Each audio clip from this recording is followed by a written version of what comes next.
Varicose veins కి సరైన చికిత్స కోసం సంప్రదించండి ఎవిస్ హాస్పిటల్. నమస్కారం. విష్ణు పురాణం 24వ భాగంలోకి వచ్చాం. కృష్ణుడు మధురానగరం చేరాడు. అక్కడ ధనుర్యాగాని కోసం మంత్రపూతంగా చేయబడి ఉన్నటువంటి ఉంచబడిన ధనుస్సుని విరగొట్టి యథాశక్తి దానికి అడ్డం వచ్చిన వాళ్ళందరినీ చావగొట్టాడు. ఈ విషయాన్ని తెలుసుకున్న కంసుడు ఏం చేశాడో చూద్దాం. కంసుడు ఈ విషయం ఎప్పుడైతే తెలుసుకున్నాడో రోషభీషణాకారుడై మల్లయుద్ధ వీరులైన చాణూర ముష్టికులు ఇద్దరిని రప్పించి వాళ్ళకి నూతన అంబరాలు ఆభరణాలు ఇచ్చి ఈ రామకృష్ణుల్ని ఎదిరించండి, వేరువేరుగా అయినా సరే కుమ్మక్కైనా సరే ఎలాగైనా నా పగవారిని రూపుమాపి నా మనోవ్యాధిని పోగొట్టండి, ఇలా చేస్తే కనుక రేపొద్దున సిరి సంపదలన్నింటికీ మీ ప్రాపే కాపు అని చెప్పాడనమాట. రేపు ఉదయమందు మీ మల్లుడితోటి రంగమధ్యంలో ఉండి ఆ పిల్లలిద్దరినీ రూపుమాపండి అన్నాడు. కువలయాపీఠం అనే మదగజం ఒకటి ఉంది మన దగ్గర, దానిని మావిటివాడు తీసుకొచ్చి వాడిని రప్పించి ఈ సభాభవనం ముఖద్వారం దగ్గర ఉంచండి. ఈ బలరామకృష్ణులు ఇద్దరు ద్వారాన్ని సమీపించగానే ఏనుగుతోటి వాళ్ళిద్దరిని తొక్కించండి. ఎందుకైనా మంచిది, మన సైన్యాన్ని తీసుకొచ్చే సైన్యాధిపతులని సిద్ధంగా ఉండాలని చెప్పండి అని పంపించాడు. తెల్లవారగానే స్నానము రాచముస్తాబు అయ్యి రంగ సమీపాన ఉన్నటువంటి ఒక పెద్ద మంచం, ఉత్తుంగంగా ఉన్న పెద్ద మంచం మీద కూర్చున్నాడట. ముందు వెనక పక్కలా ఉండవలసిన చుట్టాలు, ఉద్యోగులు, మిత్రులు ఆసీనులుగా ఉన్నారు. పౌరకాంతలంతా ఈయన గారి ఈ కంసుడి యొక్క వైభవాన్ని చూస్తూ బంగారు మేడల నుంచి ముచ్చటగా కబుర్లు చెప్పుకుంటున్నట్ట. వసుదేవాది యాదవులు, నందాది గోపాలురు సముచిత స్థానాల్లో ఉన్నారు. చాణూర ముష్టికులు మల్లయుద్ధానికి తగిన వేషాలు ధరించి అనుచరులతో కలిసి రంగమధ్యంలో ఉన్నారట. కువలయాపీడంతో మావటివాడు వాకిట్లో సిద్ధంగా ఉన్నాడు. ముఖద్వారం దగ్గర చతురంగ బలం నలుదిక్కులా మోహరించి ఉంది. ఆ దశలో కంసుని అనుమతితోటి రామకృష్ణులు వచ్చారు. వెంట వాళ్ళ వెనకాల పడి కొంతమంది గోపబాలకులు కూడా వచ్చారట. కృష్ణునితోటి చాణూరుడు, రామునితోటి ముష్టికుడు యుద్ధానికి సిద్ధంగా ఉన్నారు, ముష్టి యుద్ధం చేయటానికి. అక్కడున్న పెద్దలు ఇంత చిన్నపిల్లలతోటి బలిష్ఠులు, వయసుకు పెద్దవాళ్ళు అయినటువంటి చాణూరు ముష్టికులు యుద్ధం చేయటువంటి చూస్తే పిల్లలు 12-13 సంవత్సరాల పసిపిల్లల్లాగా ఉన్నారు. అంటే ఒళ్ళు మండిపోయింది. పసిపిల్లలు ఏమిటి, వీడు ఇంతమంది రాక్షసుల్ని చంపాడు, ఎంతమందినో చంపిన వాడిని పసివాడని అనడానికి వీల్లేదు. సరే ఏమైంది, ఈ గుమ్మంలోకి ముఖద్వారంలోంచి రామకృష్ణులు ఇద్దరు లోపలికి ప్రవేశించబోతుంటే మావటి వాటి ఏం చేశాట, కువలయాపీఠం అనే ఆ ఏనుగుని, అది కొంత మదమెక్కి ఉన్నది, దాన్ని ఉత్తేజపరిచాడు, కోపం తెప్పించాడు. దానికి కోపం తెప్పించేసరికల్లా అది ఎదురుగుండా ఉన్న వాళ్ళ మీద పట్టిన, వెనక్కి తిరిగి కోపం తెప్పించిన వాడి జోలికి వెళ్ళదు, అది ముందున్న వాళ్ళ మీదకి వెళ్తుందనమాట. వాళ్ళిద్దరి మీదకి ఒక దూకిందట. దూకేసరికల్లా ఈ పైనున్న మావటి వాడిని లాగేశాడట కిందకి, బలరాముడు పైనుంచి కిందకి ఒక ఎగురెగిరి. కృష్ణుడు ఏం చేశాడు, పిడిగుద్దులతోటి కువలయాపీఠాన్ని వంచేశాడు. సంహరించారు మావటి వాడిని, సంహరించి కువలయాపీఠాన్ని కూడా సంహరించి దాని ఆ ఏనుగు యొక్క 2 దంతాలని చెరో పక్క నుంచి లాగి భుజాల మీద వేసుకొచ్చారట. ఇద్దరు కాలదండధరులుగా వచ్చారు. ఎట్లా ఉందంటే ఈ కాలదండధరులు యముడే ఇలా 2 స్వరూపాల్లో వస్తున్నాడు అనిపించిందట. ఆ దండాలతోటి లోపలికి వస్తూ ఉంటే కృష్ణుడు చాణూరుడు బాహుయుద్ధానికి తలపడ్డారు. ఇద్దరికి చాలాసేపు పట్టువిడుపుతోటి భీకరంగా పోరు సాగింది. చివరికి కృష్ణుడు విజృంభించి చాణూరుని పాదాలు పిడిగిట బిగించి 100 మార్లు పైనుంచి మహావేగంతో తిప్పగా వాడి నోట్లోంచి, ముక్కులోంచి, చెవుల్లోంచి నెత్తురు కారిపోయిందట. శరీరం చీలి విరిగిన అది ఒక వస్తువులాగా, వస్తువు విరిగితే ఎట్లా పడుతుందో అట్లా పడిపోయిందట, ప్రాణాలు హరించేసింది. అదేవిధంగా బలభద్రుడు ముష్టికునితోటి పట్లు పట్టి అతన్ని శవాన్ని చేసి విసిరేశాడు. ఈ వైపరీత్యం తన కళ్ళ ముందే జరగటం కంసుడికి రోషం పెరిగిపోయింది. ఒళ్ళు మండిపోతాను చూస్తూ ఉంటే. ఎవరో ఒకళ్ళు యుద్ధం చేస్తుంటే మిగిలిన వాళ్ళ బయట నుంచిన వాళ్ళు కూడా ఒక కొట్టు, లాగు, పెట్టు, చెయ్యి, ఇంకోసారి అలాగే అలా అరుస్తూ ఉంటారు. ఎప్పుడు ఇది వాళ్ళిద్దరి పట్ల, ఇద్దరి మీద యుద్ధాన్ని ఎంకరేజ్ చేసే ఉద్దేశం ఉంటే, ఇక్కడ యుద్ధం కాదు, ఎట్లాగైనా వీళ్ళని సంహరించాలన్న ఆలోచనే ఉంది అతనికి. సంహారం పోయి వాళ్ళని ఏమీ చేయలేక వాడికి చిన్న దెబ్బలు కూడా తగలటం లేదు, సంహారం ఏమో వీళ్ళ పాలబడింది.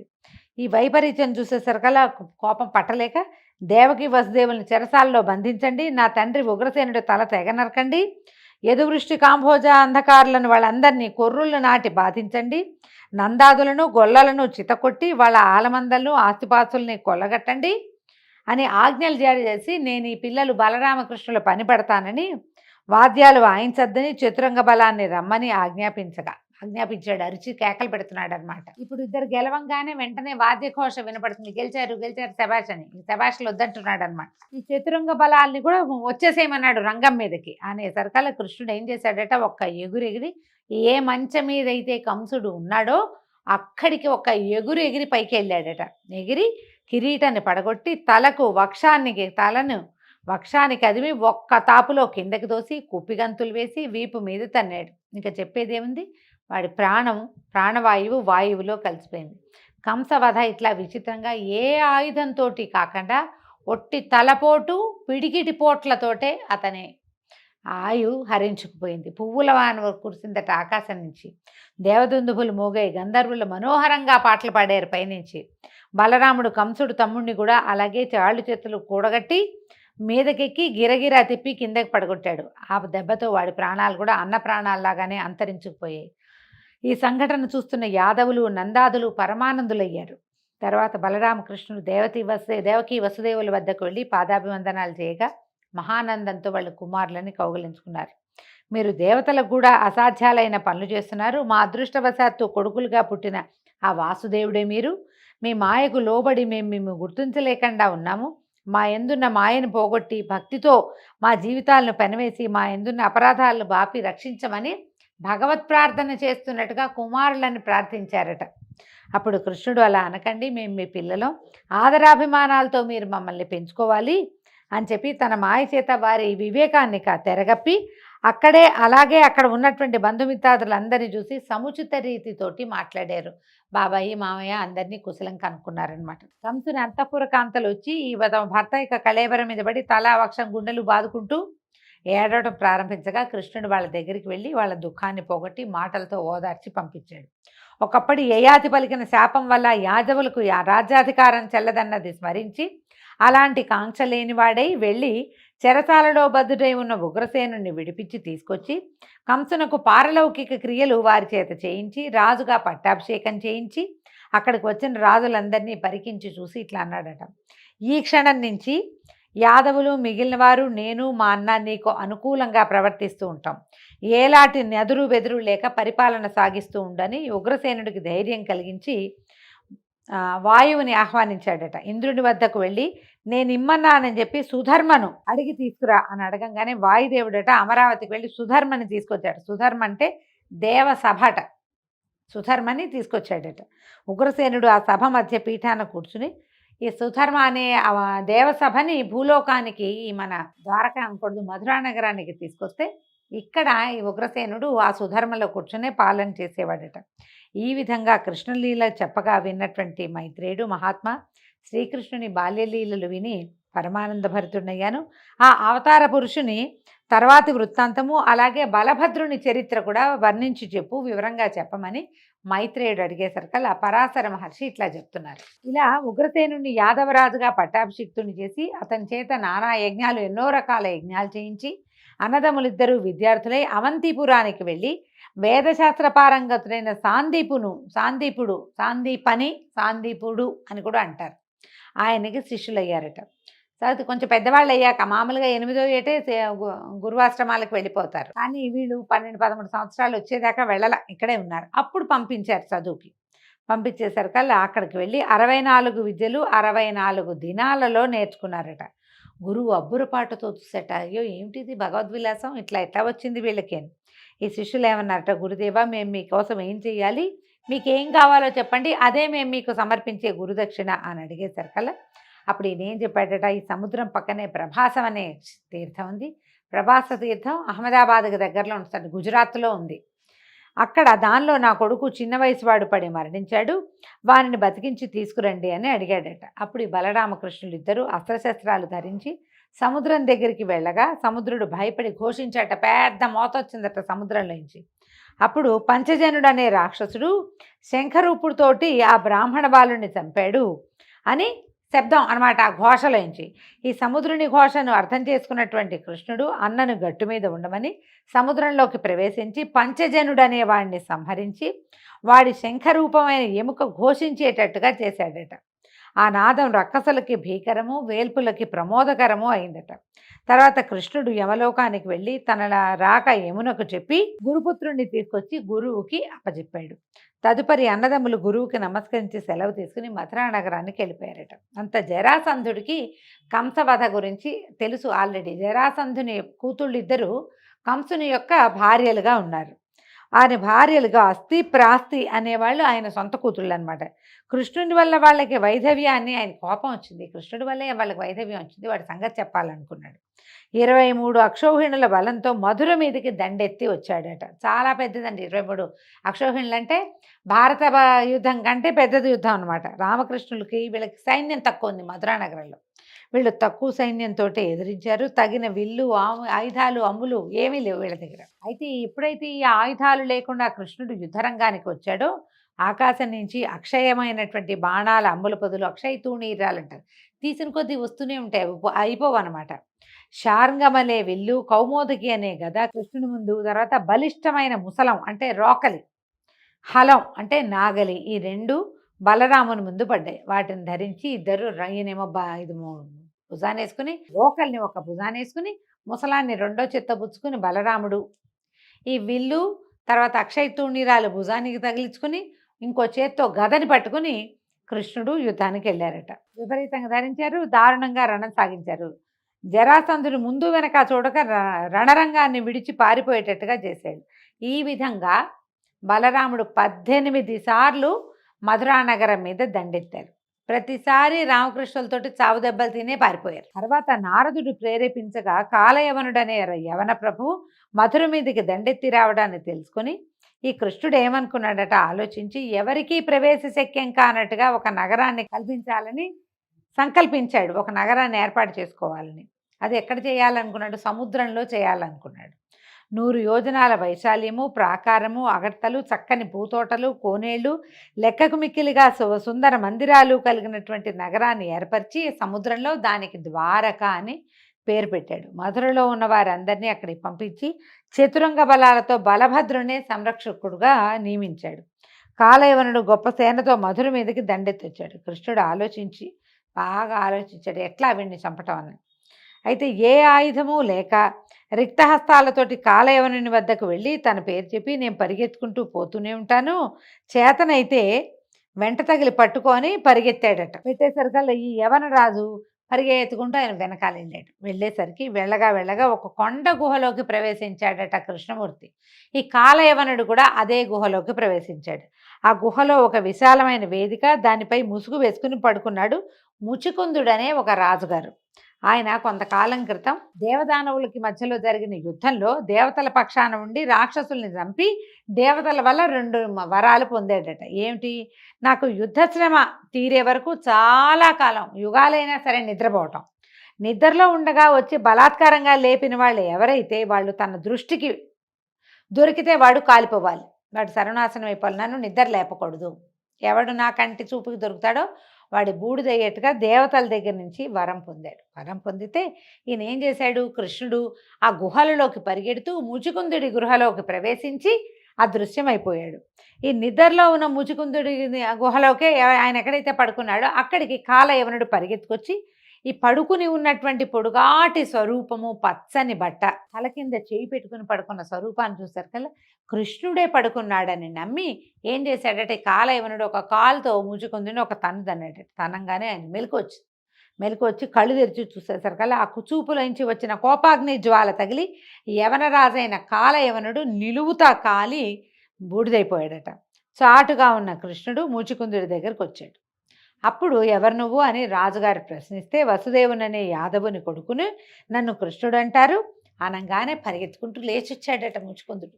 లేచి వచ్చి ఆయనకి సాష్టాంగంగా నమస్కరించి, దేవదానవ యుద్ధం తర్వాత ఇంద్రుని మాట మీద ఈ కొండ గుహలో నిద్రించడానికి నేను వస్తుంటే గార్గ్యుడు అనేటువంటి ఒక బ్రాహ్మణుడు, ఒక ముని నా దగ్గరకు వచ్చి, రాజా, ద్వాపర యుగాంతమునందు భూభారం తీర్చడానికి మహావిష్ణువు యదువంశం నందు దేవకీ వసుదేవుల కుమారుడుగా జన్మిస్తాడు, కృష్ణుడనే పేరు కలిగి ఉంటాడు, నీకు ఆ దేవుని దర్శనం అవుతుంది, శుభప్రదుడితో నీకు మోక్షం లభిస్తుందని చెప్పారు. తండ్రి దయచేసావా ఇంతకాలానికి. ఈ ముచికుందుడు కృతయుగానికి చెందినవాడండి. ద్వాపర యుగం దాకా పడుకున్నాడు. మొత్తం కృతయుగం ముప్పాతికి నిద్రపోయినట్టే. అక్కడి నుంచి త్రేతాయుగం మొత్తం నిద్రపోయాడు. ద్వాపర యుగాంతంలో జన్మించాడు కృష్ణ పరమాత్మ. ఆయన తర్వాత 5000 సంవత్సరాలే తర్వాత వచ్చేసింది కలి. ముచుకుందుడు గుర్తుపట్టాడు అనమాట. బట్టి అప్పుడు ఇది పరమాత్మకి దండం పెడితే ఆయన ముకుందుడు ప్రసన్నుడై ఏమన్నాడంటే, రాజా, నా మాట వల్ల దివ్యభోగాలు అనుభవించి మంచి వంశంలో పుట్టి వైభవాన్ని పొంది పూర్వజన్మ జ్ఞానం కలిగి నీకు ఇష్టమైన లోకంలో ఉండు, తర్వాత జన్మాంతమందు మోక్షాన్ని పొందమని చెప్పాడు. వరాలు ఇచ్చి బయటికి వెళ్ళిపోయాడు. ఇదండి హైదరాబాదు చుట్టుపక్కల సమీపంలో ఉన్నటువంటి అనంతగిరి కొండల మీద జరిగింది. ఇక్కడ ఈయన ఏం చేశాడట, ఈ ముచుకుందుడు కృష్ణుని పాదాలు తన అర్ఘ్యపాత్రతోటి, తన దగ్గర ఉన్న పాత్రతో ఉన్న నీళ్లతోటి పాదాలు కడిగితే అదే ముచుకుంద నది అయిందట. దాన్నే మూసీ నది అంటున్నాం. ఇప్పుడున్న మూసీ నది ఈ కాలం నాటిదనమాట. కృష్ణ పరమాత్మ పాదాలు కడగగా వచ్చిన నీరు, ఆయన పాదాల మీద నుంచి స్రవించిన నీరే మూసీ నదిగా మారింది. ఇది ఇక్కడే జరిగిందని దీనికి ఐతిహ్యంపు కథలు కూడా ఉన్నాయి, చారిత్రక ఆధారాలు కూడా కొన్ని 1-2 ఉన్నాయి. పెద్ద పాదాలు ఉన్నాయి ఆ గుహల్లో అని చెప్తారు. అయితే రాజుగారి బయటకు వచ్చి చూశాడు. ఈ ముచుకుందుడు బయటకు చూస్తే స్వల్పంగా ఉంది జనసమూహం, అందరూ పొట్టివాళ్ళుగా కనపడతారు. ఈయన కృతయుగం నాటివాడు కదా, అప్పుడు ఎంత పొడుగాటి వాళ్ళు, భూమి ఆకాశాలు పట్టకుండా ఉండేవాళ్ళు పొడుగ్గా. అమ్మో, ఈ కలియుగారంభం అయిపోయింది, ఈ స్వజనం వద్ద నేను ఉండలేను అని అసహించుకున్నాడట. ఇంత పొట్టి వాళ్ళతో ఎట్లా ఉంటామని గంధమాదన గిరికి పోయి తిరిగి తపశ్చర్యను ఆరంభించాడు. కృష్ణుడు శత్రువులను పరిమార్చి వాళ్ళ సంపదలన్నీ గ్రహించి తెచ్చి తాతకిచ్చేవాడట. ఈ విధంగా కృష్ణ సంరక్షణలో యాదవ వంశం ఆ అభివృద్ధి కలదై రాణించింది. ఒకనాడు ఇలా ఉండగా బలభద్రుడు కృష్ణునితోటి చెప్పి గోకులానికి వెళ్ళాడట. మధుర నుంచి గోకులానికి వెళ్ళాడు. యశోదానందరికి నమస్కరించి గోపాలుడు అందరినీ పలకరించి కానుకలిచ్చి గోపికలకేమో వస్త్రాలనిచ్చి ఆనందంగా విహరిస్తూ ఉండగా ఒకనాడు వరుణుడు వచ్చాడట. బలరామునకు వివిధ మణిమయ భూషణాలు ఇచ్చి ఇష్టాగోష్ఠి జరిపాక బలరాముడు అడిగాడట, ఏమయ్యా, నీ కాలంలో ఒక కాలంలో నీ నుంచి వచ్చినటువంటి వారుణిని సేవిస్తారు కొందరు పెద్దలు, దానివల్ల ఏమవుతుంది, వరుణుడి నుంచే వారుణి వచ్చిందంటే, వారుణి అంటే మద్యమేనండి, ఇది ఎలా ఎందుకు అని అడిగేసరికి వరుణుడు చెప్పాట, దేవదానవులు అమృతం కోసం పాల సముద్రాన్ని తరుస్తూ ఉన్నప్పుడు అమృతం కన్నా ముందొచ్చింది వారుణి. రోగాలను పోగొడుతుంది, బలవృద్ధిని కలిగిస్తుంది, ఆనందంగా విహరించేటట్టు చేస్తుంది. దాన్ని సేవిస్తూనే కదా దేవదానవులు పరమానందంగా కాలం గడుపుతున్నారు. సూర్యుని సేవించని వాళ్ళది ఒక బతుక, నువ్వు కూడా నేటి నుంచి సురాపానం చేస్తూ ఉండు అని చెప్పి ఈ వరుణుడు ఏం చేశాట, వారుని కలశాన్ని బృందావనంలో ఉన్నటువంటి ఒక చెట్టు తొర్రలో స్థాపించి వెళ్ళిపోయాడట. అయితే ఈ కలశంలోంచి వచ్చేటువంటి మద్యం యొక్క గంధము ఆ ప్రాంతానికి ఒక ప్రత్యేకమైన శోభను తెచ్చినట్టు, ఏదో గుమగుమలాడుతూ ఉంటుంది. మద్యం గుమగుమలాడుతా అంటే నాకు తెలియదండి, దీంట్లో పురాణంలోనే అట్లా చెప్పబడింది. ఇప్పటి మద్యం ఈ కాలంలో ఉండేవి వేరు, ఆ కాలంది వేరే అయ్యి ఉంటుంది బహుశా. ఒకనాడు బలరాముడు తన వారితో ఆ ప్రాంతానికి తిరగడానికి రాగా ఆ మద్యం యొక్క గంధము నేను ఆకర్షించింది. ఏదో మంచి వాసన వస్తుంది, ఎక్కడ వస్తుంది ఈ వాసన అని వెతికితే ఈయనకి వేప చెట్టు త్వరలో కనపడినటువంటి వారుణి కలశాము కనపడిందట. అది వరుణుడు ఉంచిందేనని చెప్పి భావించి యమునా తీరంలో ఉన్న బృందావనంలో గోపికలతో కలిసి సవిలాసంగా మద్యపానం చేశారు. కొందరు గోపికలు కూడా మద్యపానం చేసి వింత పలుకులతోటి విలాసాలతోటి విర్రవీగుతున్నట్టుగా నటించడం ప్రారంభించారు. అయితే ఒక వినోదం కలిగిస్తుంది మద్యపానం. ఏముంది, తాగేసరికల్లా ఒక మత్తు వస్తుంది, ఒళ్ళు ఊగిపోతూ ఉంటుంది, కళ్ళు తిరుగుతూ ఉంటే ఏదో సంతోషం కలుగుతూ ఉంటుంది. దాంతో ఈయన ఏం చేశాడు, హాయిగా వాళ్ళతోటి కబుర్లు చెప్తూ గోపికలందరూ తలా ఒక పిచ్చి వేషము వేస్తుంటే ఆ పిచ్చి వేషాలన్నీ చూసి నవ్వుతూ ఆడుతూ అలసి సొలసి జలక్రీడలు ఆడదామనిపించింది. చాలా చెమట పోస్తోంది, విసుగ్గా ఉంది, స్నానం చేద్దామని మదిరాపాన మత్తుడై అక్కడికి వెళ్ళలేక యమునా నదిని నా దగ్గరికి రా అని యమునని పిలిచాడు. యమున ఎందుకు వస్తుంది, ఆవిడ దారిని ఆవిడ పోతూ ఉంటుంది. ఈ బలరాముడి దగ్గరికి రాకపోయేసరికల్లా నేను కోపం వచ్చిందట. ఓ యమున, ఇలా చూడు, నా చేత్తో కానీ దీంతో కానీ నీ బతుకు 1000 బారలేస్తాను, నా పిలుపు నీకు వినిపించట్లేదా, అంత మదించున్నావా అని యమునని తిడుతూ, తాగబోతు వాళ్ళు ఇలాగే కదండి చేస్తారు, బలరాముడు చేశాడని చెప్తోంది పురాణం. అయితే వెళ్ళి ఏం చేశాడు, యమునా నది గట్టుకి వెళ్ళి నాగల్ని నీళ్లలో ముంచి లాగాడట. లాగేసరికల్లా ఏమైంది, అది విని దేవతలందరూ పైనుంచి ఆశ్చర్యంగా చూస్తుంటారు. ఏం శబ్దం వస్తోంది ఇది, పెద్ద ధ్వని, చాలా పెద్ద శబ్దం అట. యమున పెద్ద పెద్ద పాయలుగా అయిపోయి బృందావనంలోకి ప్రవేశించిందట. లాగేసరికి సెపరేట్ అయిపోయింది, కొన్ని పాయలుగా ఏర్పడి ఒక పాయ లోపలికి వచ్చింది. ఈయన ఏం చేశాడు, బలరాముడు భార్య అయిన రేవతితో గోపికలతో ఆ నీళ్లలో క్రీడలు ఆడుతుంటే వాళ్ళ ఆటలు సహించలేక యమున నిజ రూపంతో బయటకు వచ్చేస్తుందట. బయటకు వచ్చి బతిమలాడిందట, నన్ను ఇంత గాయాల పాలు చేసావు, ఇన్ని దారులు చేసావు, నన్ను వదిలిపెట్టేసేయి అని బతిమలాడేశారు కల్లా సరే భయపడకు వెళ్ళమని జలక్రీడలు ఆపేసి భార్యా సమేతుడై తిరగటం మొదలుపెట్టాడు, విహారం చేయటం మొదలుపెట్టాడట బృందావనంలో.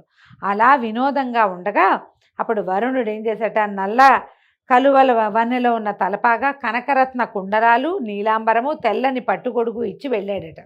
అప్పుడు ఏం చేశాడు, చాలా రోజులు ఈ 2-3 నెలల పాటు బృందావనంలోనే సంతోషంగా గడిపి తర్వాత కృష్ణ సందర్శనం కోసం హలాన్ని భుజం మీద వేసుకుని ద్వారకా నగరం వెళ్ళాడట. అయితే ఆ కాలంలో విదర్భ దేశాధీశుడు కుండినపురంలో నివసిస్తున్నవాడు భీష్మకుడనే రాజు. అతనికి పెద్ద కొడుకు రుక్మి, ఒకే ఒక్క కూతురు రుక్మిణి. అయితే ఆమె రూపురేఖా విలాసాలకు ముమ్మరించి ఎందరో రాజకుమారులు మాకని అడిగేవాళ్ళట, ఆమె చాలా సౌందర్యవతి అని. అయితే ఎవరో ఒకళ్ళకి తీరలా, ఇంకా ఎవరి కోరిక తీరలేదు. శ్రీకృష్ణునే వరించాలని రుక్మిణి యొక్క నిశ్చయము.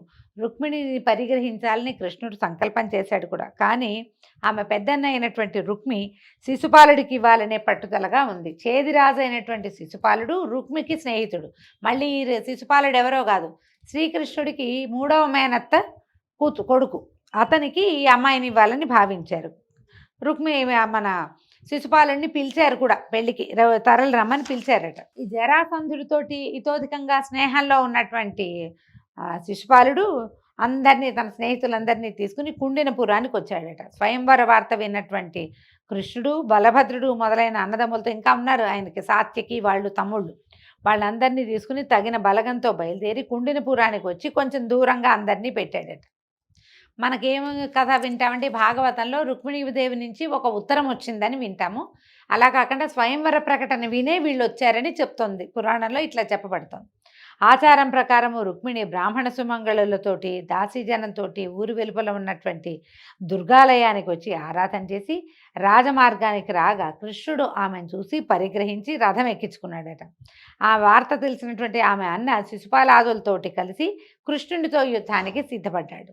జరాసంధుడు, దంతభక్తుడు, సాళ్వుడు, శిశుపాలుడు మొదలైన వారు మబ్బులు భాస్కరుని ఎదిరించినట్టుగా శ్రీకృష్ణుడిని ఎదిరించాడు. మబ్బులు సూర్యుడిని ఏం ఆపగలవంటే ఊరికే ఒక క్షణం ఆచ్ఛాదన వస్తుంది, తర్వాత సూర్యుడు బయటకు వచ్చేస్తాడు. అట్లా కృష్ణుడి మీదకి వెళ్ళారు. తర్వాత బలరాముడు, సాత్యకి, కృతవర్మ మొదలైన యాదవ సింహాలు విజృంభించి జరాసంధాదుల చతురంగ బలాలను తుకుతుకుగా చిత్తకొట్టారు. ఆ దెబ్బతో జరాసంధుడు తిరిగి పారిపోవాల్సి వచ్చింది. శిశుపాలుడు కూడా చేసేది లేక తన ఊరు తాను వెళ్ళిపోయాడు సిగ్గుబడి.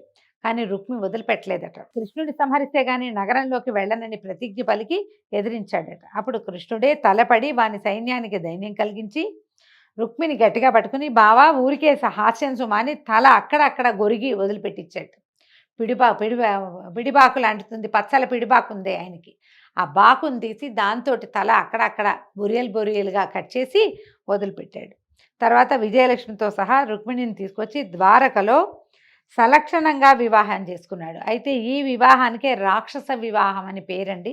వధువుని బలాత్కారంగా తీసుకురావటం అనేది ఆ రోజుల్లో విధానంగానే ఉండింది. కృష్ణ పరమాత్మ ఆమెను వివాహం చేసుకున్నాడు. కొంతకాలానికి ఆ దంపతులకు మన్మథాంశంతో ఒక కుమారుడు, అచ్చంగా మన్మథుడిలాగా కనపడేటువంటి ప్రద్యుమ్నుడనే నామధేయంతో ఒక కుమారుడు కలిగాడు. అయితే ఈ పిల్లవాడు పుట్టిన 6వ రోజున శంబరాసురుడు అనే రాక్షసుడు పురిటింట్లోకి వచ్చి పసిబిడ్డని ఎత్తుకుపోయి సముద్రంలో పడేశాడట. కృష్ణుని కుమారుడి వల్ల నీకు మరణము అని ఆ శంబరుడికి ఒక అశరీరవాణి చెప్పింది. అందుకని ఏం చేశాడు, ఆ పని జరగకూడదని చంటి పిల్లవాడినే తీసుకొచ్చి సముద్రంలో పారేశాడు. ఆ శిశువుని ఒక చేప మింగిందట.